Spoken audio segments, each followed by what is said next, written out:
Hello बच्चों, नमस्कार। कैसे हैं आप लोग।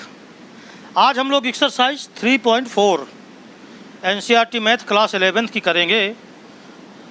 चैप्टर का नाम है ट्रिग्नोमेट्रिक फंक्शन। लेकिन ट्रिग्नोमेट्रिक फंक्शन में हम लोग त्रिकोणमितीय समीकरण यानी ट्रिग्नोमेट्रिक इक्वेशन के क्वेश्चन को करने जा रहे हैं। इनमें हम फार्मूले देख चुके हैं। इसके पहले वाला वीडियो प्लेलिस्ट में पड़ा हुआ है, अगर आपने न देखा हो तो आप देख लीजिएगा। और उन सूत्रों पर आधारित एक्सरसाइज है 3.4, जिसमें पहले से लेकर के चौथे नंबर तक इस क्वेश्चन में दिया है कि आपको प्रिंसिपल और जनरल सॉल्यूशन, दो प्रकार के सॉल्यूशन आपको बताए थे। प्रिंसिपल सॉल्यूशन यानी कोण का वह मान जो 0 से 2 पाई के बीच में हो, प्रिंसिपल सॉल्यूशन कहलाता है। जनरल सॉल्यूशन जो आप n के पदों में देखे थे, इनफाइनाइट वैल्यू आती हैं तो उनको n के पदों में हम व्यक्त करते हैं। तो चलिए पहला क्वेश्चन देखते हैं, और यह है tan x this is equal to √3। अगर tan x का मान √3 है तो सबसे पहले प्रिंसिपल सॉल्यूशन मुख्य मान इसके क्या होंगे। तो देखिए, मुख्य मान 0 से 2 पाई के बीच में हमें लेना है। अगर tan x √3 है तो प्लस का √3 या तो फर्स्ट में होगा या तो थर्ड में होगा, यानी दो मुख्य मान इसके पहले और तीसरे में मिलेंगे। तो देखिए, हम जानते हैं कि tan x अगर √3 है तो ये मान होता है tan π/3 का। tan 60 अंश का मान होता है, यानी हम x बराबर कह सकते हैं कि ये π/3 होगा। अब π/3 पहले वाला तो आ गया, मगर तृतीय चतुर्थांश में भी मान आएगा, यानी दूसरा मान हो जाएगा पाई प्लस π/3 यानी 4π/3। तो दो मान आया, एक आया x बराबर π/3 और दूसरा आ गया x बराबर 4π/3। अब इसके बाद जनरल सॉल्यूशन है, ये तो मुख्य मान आ गए।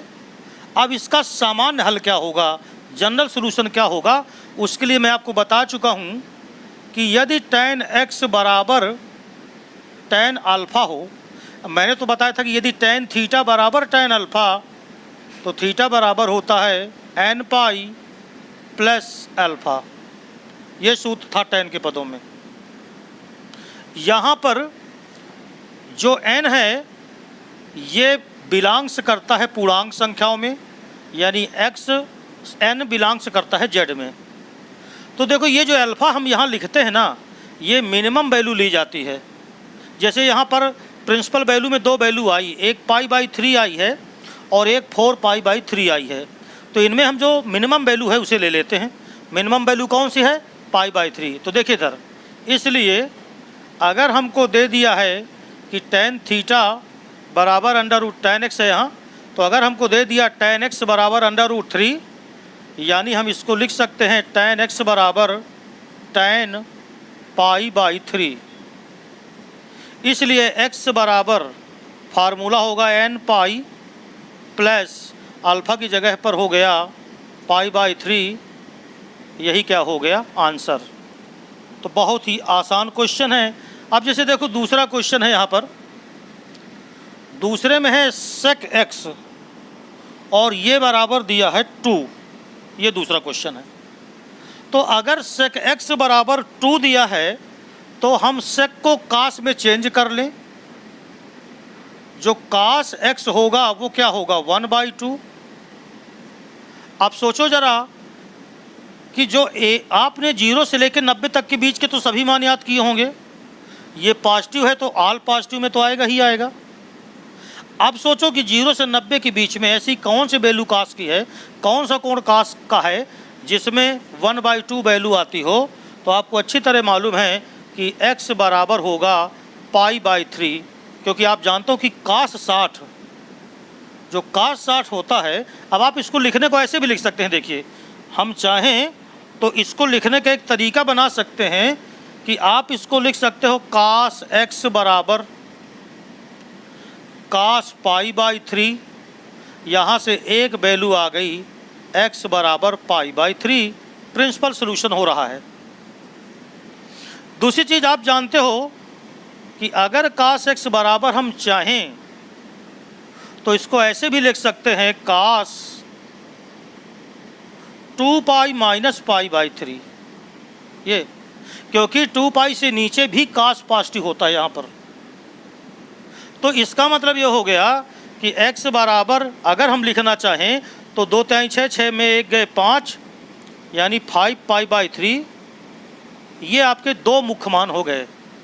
प्रिंसिपल सोल्यूशन ये आया इसका। लेकिन जनरल सोल्यूशन के लिए क्या करेंगे कि cos x बराबर 1/2 है तो हम इसको 1/2 लिखेंगे। फिर cos x बराबर 1/2 के लिए देखिए cos पाई बाई 3 लिखा जा सकता है, मिनिमम वैल्यू पॉजिटिव, तो cos पाई बाई 3, इसलिए x बराबर होगा 2n pi plus minus pi by 3। यही हो जाएगा इसका कौन सा सोल्यूशन, जनरल सोल्यूशन, जहाँ n बिलोंग्स करेगा पूर्णांक, यानी n बिलोंग्स टू z। तो डायरेक्ट सूत्र है, यदि cos थीटा बराबर cos अल्फ़ा हो तो थीटा बराबर होता है 2n पाई प्लस माइनस अल्फ़ा। तो ये हो गया क्वेश्चन नंबर आपका दूसरा। अब आइए क्वेश्चन नंबर इसी का हम तीसरा देखते हैं। तीसरे क्वेश्चन में देखिए क्या दिया गया है। तीसरे क्वेश्चन में दिया है cot x is equal to minus under root 3। अब देखो जो cot x दिया है तीसरा, cot x बराबर माइनस अंडर रूट 3। अब मैंने आपसे पहले ही बताया था कि जैसे cot x वगैरह है, सेक है, कासेक है, तो इनको आप अपने मेन साइन कास टेन में चेंज कर सकते हो। तो जैसे cot x बराबर माइनस अंडर रूट 3 है, इसका मतलब यहाँ से आप tan x बराबर ये निकाल सकते हैं और tan x आ जाएगा माइनस का 1/√3। अब सोचो कि tan x की वैल्यू निगेटिव कहाँ कहाँ होगी, तो वो होगी साइन में, यानी द्वितीय चतुर्थांश में। ये फर्स्ट हो गया, ये सेकंड हो गया, ये थर्ड हो गया और ये फोर्थ हो गया। तो देखो सेकंड में होगी, फोर्थ में होगी, क्योंकि यहीं पर tan निगेटिव मिलेगा, बाकी दो जगह वो पॉजिटिव होगा। तो अगर वो सेकंड में मिलती है तो आपको किस तरह इसको निकालना है, तो देखो ज़रा, tan x बराबर किस tan का मान 1/√3 होता है, तो आपने कक्षा 10 में पढ़ा कि वो 30 अंश का होता है, यानी π/6 होता है। लेकिन हमारा जाना कहाँ है, हमारा जाना है साइन पॉजिटिव में, हमारे मान को वहाँ होना चाहिए। तो ये आ जाएगा tan पाई माइनस π/6। इसका भी मान अगर हल करो तो यही आता है, अर्थात x बराबर आ जाएगा 5 π/6। तो पहली वैल्यू तो ये आ गई। बात समझ में आ गई आपको। अब इसके बाद अगर हम दूसरा देखें, देखो तो यहाँ पर tan x बराबर एक वैल्यू और कौन सी हो सकती है, तो देखो ये tan x बराबर हमने एक वैल्यू 5 π/6 निकाली है, वो यहाँ के लिए आई। अब अगर हम देखें तो 2 पाई माइनस कर सकते हैं हम, यानी इसको लिख सकते हैं tan 2 पाई माइनस π/6। तो यहाँ से x बराबर आ जाएगा 6 दूनी 12, 12 में 1 11, यानी 11 है और π/6।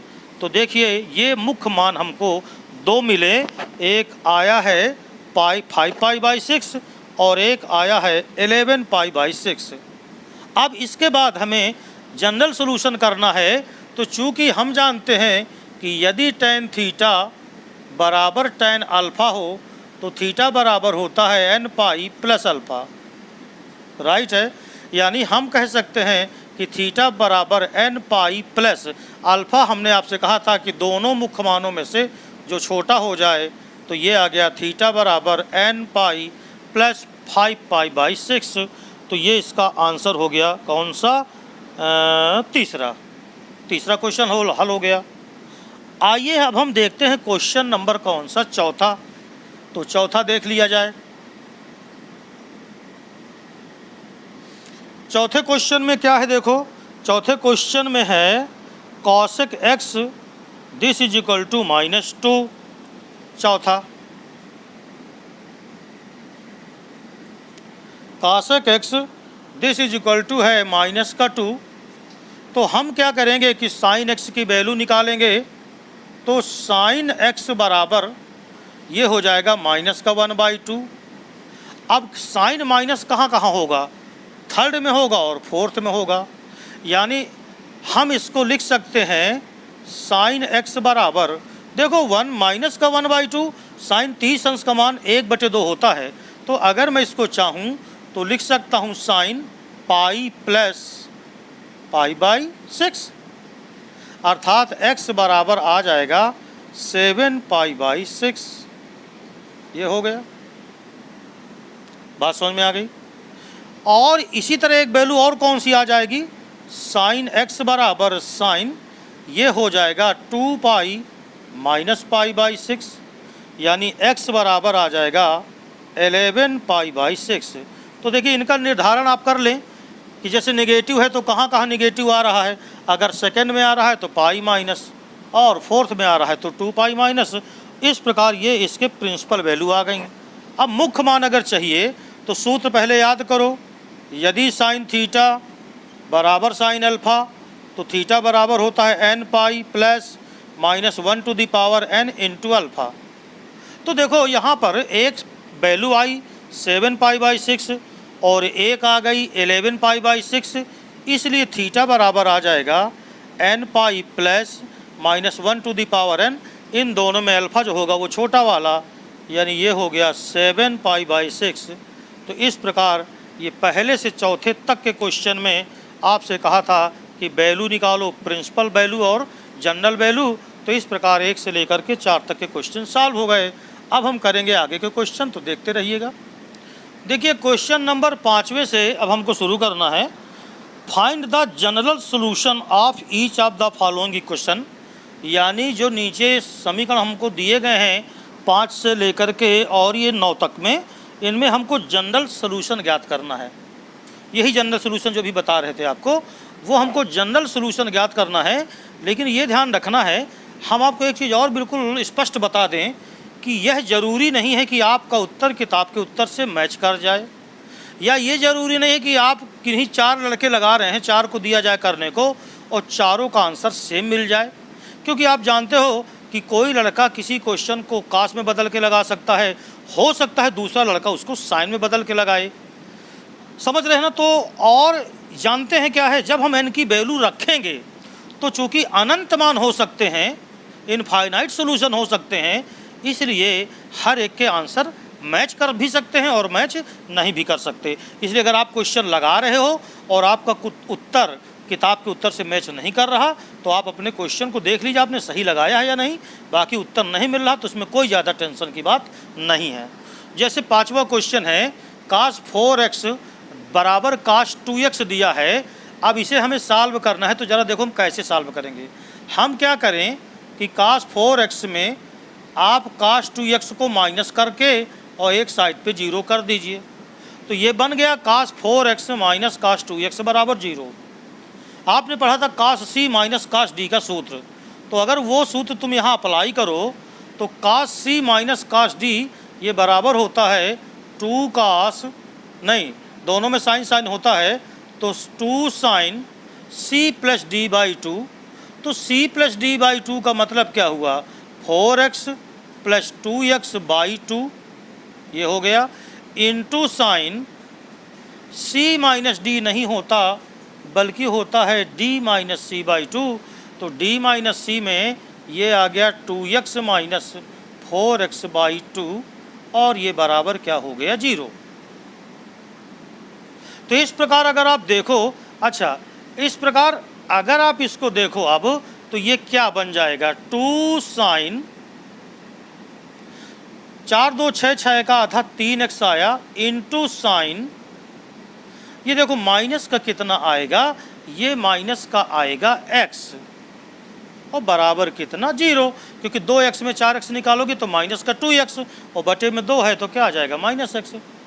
अब साइन माइनस थीटा बराबर माइनस साइन थीटा होता है, तो अगर आप चाहो तो इसका माइनस बाहर का मन निकाल लो, तो -2 sign 3x into sine x बराबर कितना आ गया 0।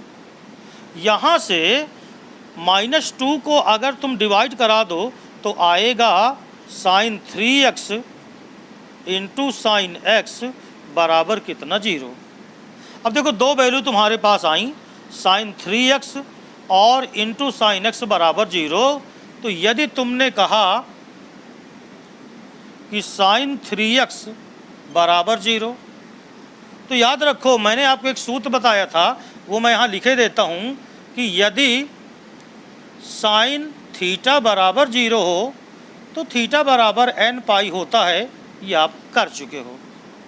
तो यहाँ पर यदि तुमने कहा कि चूंकि साइन 3x अगर तुम 0 लेते हो तो यहाँ से 3x बराबर आएगा कितना, देखो यहाँ से थीटा बराबर n पाई, तो 3x बराबर क्या आया n पाई, यानी x बराबर आ जाएगा n पाई बाई 3 1। तो ये आंसर आ गया। और यदि तुमने कहा कि if sine x is equal to 0, अगर तुमने साइन x को 0 लिया, देखो तो साइन x बराबर 0, तो x बराबर क्या हो जाएगा n पाई, यानी हमारे पास जो आंसर आए वो आया x बराबर n पाई बाई 3 और x बराबर कितना n पाई। अब n के लिए मैं बता चुका हूँ तुम्हें कि जो n होता है वो बिलोंग्स करता है किस में, पूर्णांक में। तो देखिए ये क्वेश्चन के लगाने का क्या होगा, तरीका होगा, इस तरह आपको क्वेश्चन लगाना है। अब आप इन्हें नोट करते जाइएगा। अब हम चल रहे हैं क्वेश्चन नंबर 6वां देखते हैं। 6वां इसका क्वेश्चन क्या है, तो देखिए 6वें नंबर का क्वेश्चन, 6वां, cos 3x plus cos x minus cos 2x और ये बराबर कितना है 0। इसका भी हमें जनरल सॉल्यूशन निकालना है। तो ज़रा आप गौर से देखो, तो ये जो दिया है cos 3x और प्लस cos x, अगर मैं इन दोनों को एक साथ कर लूँ तो इसमें cos c plus cos d का सूत्र लग जाएगा। यानी मैं इसको ऐसे करूँ, देखो 2 cos c plus d by 2 into cos c minus d by 2। आपको सूत्र याद हो गए होंगे, मैंने पूरी त्रिकोणमिति आपको बताई है। तो देखो 2 cos c plus d by 2 into cos c minus d by 2, ये आ गया। और जो माइनस का cos 2x है उसे लिखा रहने दो और बराबर कितना हो गया 0। बात समझ में आ गई। अब देखो इधर ये क्या आएगा, ये आएगा 2 cos 3x 1x और 4x बाई 2 यानी 2x आया, इंटू cos ये x आएगा और माइनस cos 2x बराबर कितना 0। एक पद ये हो गया, दूसरा पद ये हो गया। अब इन दोनों पदों में आप देखो क्या कॉमन है, तो cos 2x दोनों में है, तो cos 2x क्या हो गया कॉमन। तो cos 2x को अगर तुम कॉमन ले लो, तो cos 2x जब कॉमन लोगे तो आएगा 2 cos x और माइनस कितना 1 बराबर कितना 0। इसका मतलब ये हो गया कि हमारे पास दो चीज़ें मिल गई। एक तो मिला कि यदि cos 2x को मैं 0 कर दूं, तो आपको ध्यान होगा कि सूत्र था कि यदि cos थीटा बराबर 0 तो थीटा था 2n प्लस 1 पाई बाई 2। पुराने वीडियो आप देख लीजिए इसके पहले वाला। तो यहाँ पार्ट 1 जो मैंने लिखा है, पार्ट 1 इसके पर मैंने पिछले दिन करवाया है कल। तो देखो अगर cos 2x बराबर 0 है तो यहाँ से 2x बराबर आएगा 2n प्लस 1 और ये पाई बाई 2, इसलिए x बराबर आ जाएगा 2n प्लस 1 और पाई बाई 4। तो एक आंसर तो ये हो गया। दूसरा अभी हमारे पास और है एक कोष्टक में, और वो ये है कि 2 cos x माइनस 1 बराबर 0।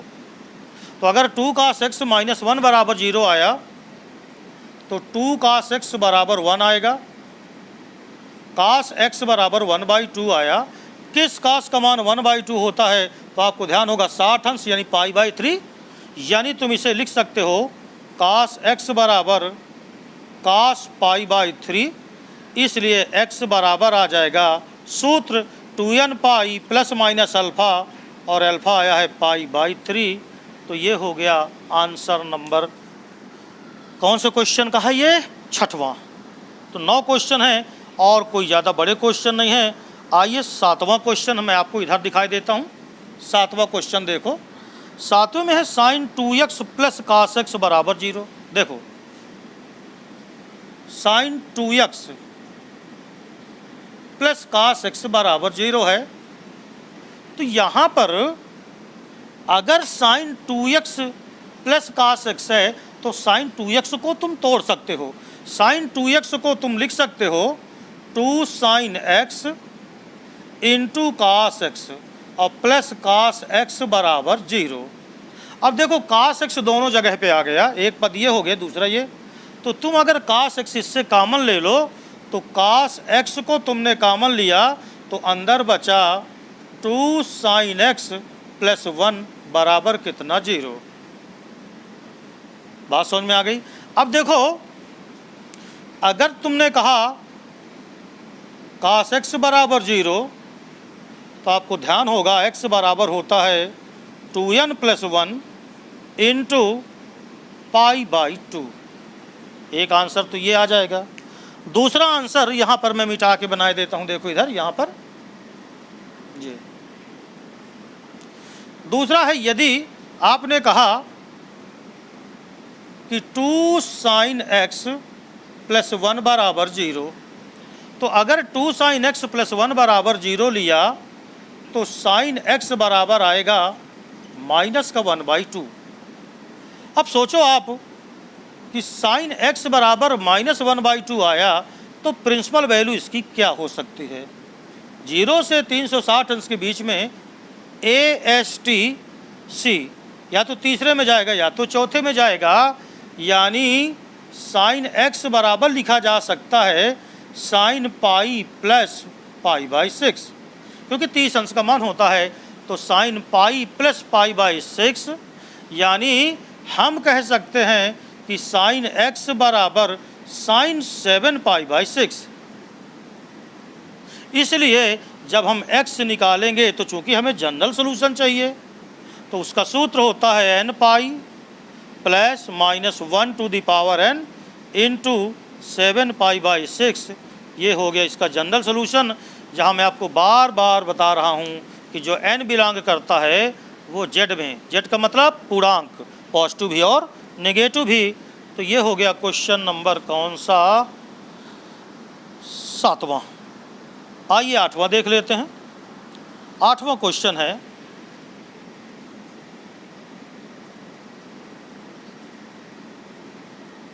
आठवां क्वेश्चन है सेक स्क्वायर एक्स, नहीं सेक स्क्वायर 2x। जो 8वां है ये है sec square 2x minus tan 2x। तो देखो भाई सेक स्क्वायर है तो उसको हम tan में तो बदल सकते हैं। त्रिकोणमितीय समीकरण हल करने के लिए सबसे ज़रूरी चीज़ आप ध्यान रखना कि एक ही त्रिकोणमिति बना लेना, चाहे सब साइन साइन में बदल जाएं, चाहे सब कास कास में बदल जाएं और चाहे सब tan tan में बदल जाएं, यानी एक ही त्रिकोणमितीय अनुपात में रखना है सबको। तो देखो जैसे सेक स्क्वायर 2x है, हम जानते हैं कि 1 प्लस tan स्क्वायर एक्स ये बराबर सेक स्क्वायर एक्स होता है। तो मैं यहाँ चाहूँ तो इसको लिख सकता हूँ 1 प्लस tan स्क्वायर 2x, तो ये बराबर होगा 1 माइनस tan 2x। अब सबको एक साइड पे ले आओ तो एक से तो एक कट ही जाएगा, यानी ये आया tan स्क्वायर 2x प्लस यहाँ रहा tan x और बराबर कितना 0। क्या कॉमन है बताओ, नहीं tan 2x है, सॉरी यार ये तो क्या है दोनों में कॉमन, दोनों में कॉमन है tan 2x। तो यहाँ क्या बचा tan 2x प्लस 1 बराबर कितना 0। यानी यदि हम कहते हैं कि tan 2x बराबर 0, तो आपने पढ़ा है ना, अभी मैंने कल ही बताया था कि यदि tan थीटा बराबर 0 हो तो थीटा बराबर n पाई होता है। यानी यदि tan 2x बराबर 0 हो तो 2x बराबर n पाई आएगा, यानी x बराबर n पाई बाई 2। ये पहला आंसर आ गया। लेकिन अभी दूसरा अगर हम देखें तो दूसरे में जो आ रहा है वो है कि यदि tan 2x प्लस 1 बराबर है 0, तो यहाँ से tan 2x निकालोगे तो tan 2x बराबर आएगा -1। अब प्रिंसिपल वैल्यू -1 की अगर देखो तो एक तो जाएगी वो सेकंड में और एक जाएगी फोर्थ में। तो अगर हम चाहें तो इसको लिख सकते हैं tan 2x बराबर tan pi minus pi by 4, यानी हम इसको लिख सकते हैं tan 2x बराबर tan 3 पाई बाई 4। और अब आप जानते हो कि जो सूत्र है उसका वो ये है 2x बराबर n पाई प्लस अल्फ़ा यानी 3 पाई बाई 4। इसलिए अगर हम x बराबर निकालेंगे तो ये हो जाएगा 1/2 n पाई, या n पाई बाई 2 लिख दो, n pi by 2 plus 3 pi by 8। ये आ गया क्या आंसर। और मैं आपको बता दूं कि प्रिंसिपल वैल्यू में आप बहुत सी किताबें ऐसी मिलेगी। अब चूँकि हम आपको एनसीईआरटी पढ़ा रहे हैं तो एनसीईआरटी बेस्ड ही हमें रहना है, अन्यथा कि दृष्टि में अगर tan 2x बराबर -1 है तो -1 tan माइनस पाई बाई 4 का मान माना जाता है। और अगर दूसरी किताबें अगर आप देखें, हाई क्वालिटी की देखें या मेंस वगैरह की किताबें देखें तो उनमें आपको tan माइनस पाई बाई 4 मिलता है। और ये 3 पाई बाई जो 4 लिखा है ना, यहाँ पर हम माइनस पाई बाई 4 लिखते। लेकिन चूँकि हमें पढ़ना है एनसीईआरटी की बुक्स और एनसीईआरटी जो कहती है हम उसे ही सही मानना है। तो इस प्रकार ये क्वेश्चन हो गया कौन सा 8वां। एक क्वेश्चन और बचा है, आइए उसको भी देख लेते हैं। आखिरी क्वेश्चन है sin x plus sin 3x plus sin 5x बराबर 0। इसका हमें जनरल सोल्यूशन ज्ञात करना है। तो बहुत ही आसान इस तरह का भी एक क्वेश्चन हुआ है। देखो हम क्या करते हैं 5x और x को एक साथ कर लें, यानी हम इसे ऐसे लिख लें sin 5x plus sin x, ये एक साथ कर लो, और प्लस sin 3x बराबर कितना 0। ये इसलिए एक साथ किया कि sin c plus sin d लगा दें इसमें। तो sin c plus sin d ये बराबर होता है 2 sin c plus d by 2, ये आ गया। और फिर होता है cos c minus d by 2, ये हो गया। और प्लस का sin 3x ये उसी तरह लिखा रहेगा बराबर 0। अर्थात ये हो गया 2 sin 5 1 6 6 का आधा 3 इंटू cos 5 में गए 4 4 का आधा 2 और प्लस sin 3x बराबर 0। तो यहाँ पर हम कॉमन ले लें sin 3x, तो sin 3x हो गया कॉमन, तो अंदर बचा 2 cos 2x प्लस 1 बराबर 0। तो यदि मैंने कहा कि sin 3x ये बराबर 0 है तो 3x बराबर आप जानते हो n पाई, इसलिए x बराबर आएगा n पाई बाई 3 पहला। फिर यदि हमने कहा 2 cos 2x प्लस 1 बराबर 0, तो यहाँ से cos 2x बराबर आएगा माइनस का 1/2, और इसको लिख सकते हो किस cos का मान होता है 1/2, तो वो होता है cos किसका 30 का कि 60 का, 60 का पाई/6 की पाई/3। तो इसको लिख सकते हो आप cos पाई माइनस पाई/3, अर्थात cos 2x बराबर हो जाएगा 3 का cos 2 पाई/3।